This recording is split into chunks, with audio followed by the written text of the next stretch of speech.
একটি জরুরি অপারেশন। শিক্ষণীয় গল্প। একটি জরুরি অপারেশনে তাড়াহুড়ো করে এক ডাক্তারকে হাসপাতালে ডেকে পাঠানো হলো। সে তড়িৎ গতিতে হাসপাতালে পৌঁছে গেল। হাসপাতালে ঢুকেই সে নিজেকে দ্রুত প্রস্তুত করে নিল সার্জারির জন্য। এরপর সার্জারি ব্লকে গিয়ে দেখে রোগী একটি ছোট্ট ছেলে। বাবা ওখানে পায়চারি করছে ডাক্তারের অপেক্ষায়। ডাক্তারকে দেখা মাত্র লোকটি চেঁচিয়ে উঠল, আপনার আসতে এত দেরি লাগে? দায়িত্ববোধ বলতে কিছু আছে আপনার?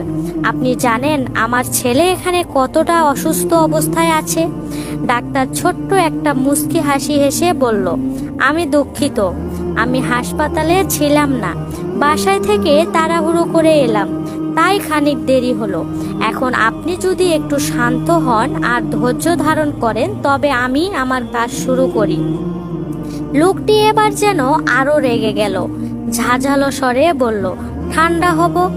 আপনার সন্তান যদি আজ এখানে থাকতো আপনি কি ঠান্ডা হয়ে বসে থাকতে পারতেন?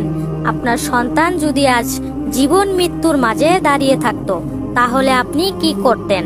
ডাক্তার আবারও হাসলেন আর বললেন, আমি বলবো পবিত্র গ্রন্থে বলা হয়েছে মাটি থেকেই আমাদের সৃষ্টি, আর মাটিতেই মিশে যাব। ডাক্তার কাউকে দীর্ঘ জীবন দান করতে পারে না। আপনি আপনার সন্তানের জন্য প্রার্থনা করতে থাকুন, আমরা সর্বোচ্চ চেষ্টা করব। লোকটি পুনরায় রাগত্ব স্বরে বলল, অন্যকে উপদেশ দেওয়া খুব সহজ, আপনার এমন পরিস্থিতি হলে আপনি বুঝতেন। এরপর ডাক্তার সার্জারি রুমে চলে গেল। 2 ঘন্টার মতো সময় লাগলো। সবশেষে হাসি মুখে ডাক্তার বের হয়ে এলো। আবার হাসি মুখে বের হয়ে রোগীর বাবার কাছে এসে বললেন, আলহামদুলিল্লাহ, অপারেশন সফল হয়েছে। এরপর উত্তরের অপেক্ষা না করেই ডাক্তার আবার বলে উঠলেন, আপনার কোনো প্রশ্ন থাকলে নার্সকে জিজ্ঞেস করুন। এই কথা বলে হাসি মুখে সালাম জানিয়ে তিনি চলে গেলেন।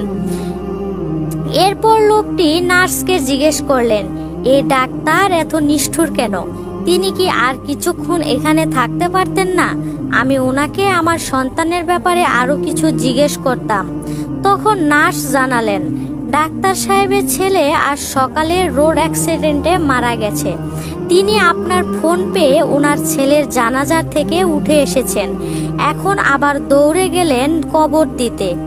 একজন মানুষকে কখনো তার বাইরের আচরণ দেখে যাচাই করবেন না, কারণ আপনি কখনোই জানেন না সে কিসের ভিতরে আছে।